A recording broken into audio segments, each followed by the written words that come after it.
The retail media industry is obsessed with scale.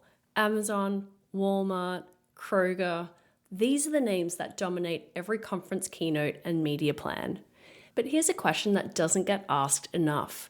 If you're a brand selling grocery items in St. Louis, Missouri, and you're only running retail media through Target, what about the other half of shoppers walking into a local Schnucks every week?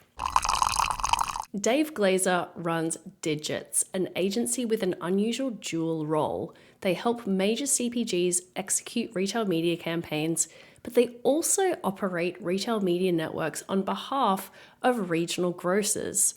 That dual vantage point, straddling both sides of the retail media divide, helps give Dave a perspective that most observers lack. On a recent episode of the Beyond the Shelf podcast with Dave Feinlieb, Dave Glaza made the case for what I'd call the long tail of retail media, and he sees a lot of white space in regional grocery in particular. Well, the regional side is what we're working on. Probably the biggest white space right now on that half of our business is, regional grocers.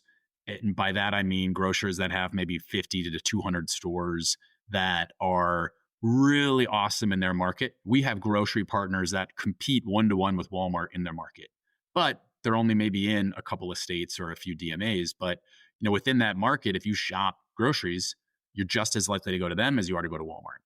And so helping them build platforms for brands to win is something we've been super focused on. So right now we have what we call our DIGITS RMN, which is that connection of those regional grocers and helping them run it in a coordinated way across the pack is sort of where we're at. And then we're focused on rolling that solution out across more and more grocers. So the best way we help our regional brands and our regional grocers is by reducing that fragmentation. And so if we can go from running a handful of grocers to dozens, there's a way for us to, sit in the middle and help both the regional grocers and the brands out and really solve that fragmentation problem. Now, I've written extensively about why brands hit a wall at 5, 6, 7 retail media networks, and various studies from the industry back this up. Here's one from the ANA. 57% of advertisers cite lack of standardization as their top challenge. The reality is that managing network number 11 requires nearly as much infrastructure as network 5 for a brand, but it generally delivers a fraction of the reach. So I get why brands draw a line in the sand and have some kind of arbitrary number of RMNs that they want to deal with directly. But Dave has a challenge that is worth sitting with. The pushback we have is, well, don't you want to talk to all the customers that buy your product? Or shouldn't that be the starting point? And by customers, I don't mean necessarily like retailers. I mean the actual shoppers, right? I mean, the example I was giving, Schnucks is one of our best clients in St. Louis. And like I said, they compete very closely with Walmart on a market share basis. Is if you're only talking through Walmart's RMN, you're literally walking away from half the town. Like, is that the way you want to do it? Like, I think those decisions make sense when you look at a spreadsheet of reach from a pure media point of view. But if we go back again to one of your original questions about like merchants, I mean, merchants are looking at, well, I can sell more units out of all of these doors, right? Like, how do I take a broader approach? And so I think we'll see quite a bit of change in the market in the next couple of years of, if business starts to tighten up, how are you driving business out of not just your top 3 accounts, but there's a ton of business to be won in the mid-market and the regionals as well. Is that tech you've built yourself, or is it something you bought, or how does that work? We like to think of ourselves as tech-agnostic. So we're more of a business services firm. I'd say we tried the approach historically of like bringing a tech. And the challenge is if you think regional grocery is fragmented in media, they're also fragmented in tech. So, we've been able to come in and help grocers regardless of their tech. So we have partners that are on the Instacart Storefront Pro platform. We have partners that have built their own. We have partners that are on more legacy e-com and in-store tech. And so I'd say we pride ourselves on being pretty tech flexible. Of course, we have a I'd say we have a portfolio of tech partners that are preferred that, helps us work the best. But if we had our own tech, I actually think it would be harder to grow because, most retailers can only pick one POS platform or one e-com platform.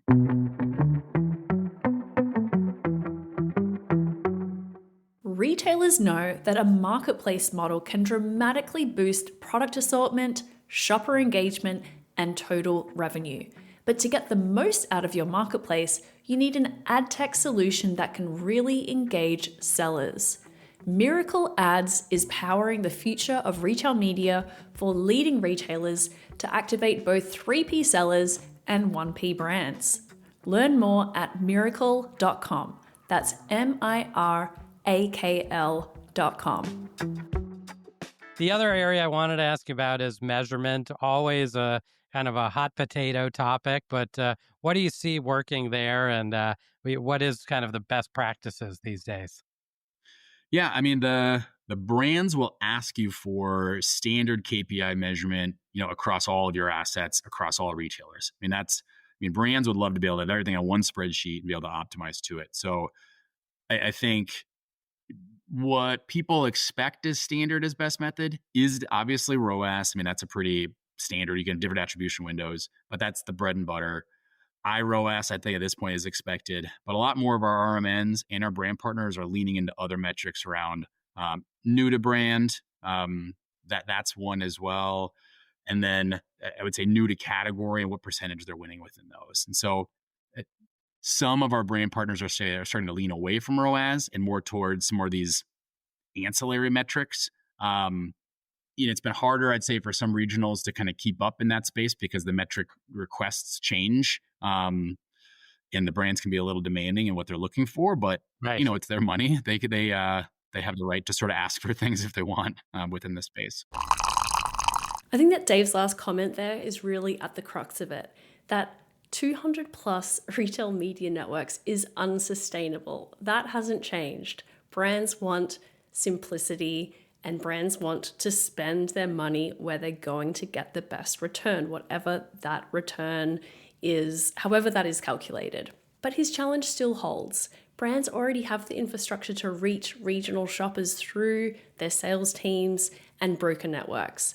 The answer probably isn't forcing regional spend through centralized media teams. It's recognizing that local activation can flow through functions that already own those relationships within a brand. That doesn't solve the measurement gap, and it doesn't create the standardization that brands say they really want.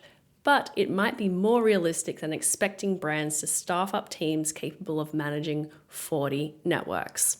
If you'd like to hear the full interview, check out the Beyond the Shelf podcast. It's one of my personal recommendations. We'll link up to it in the show notes.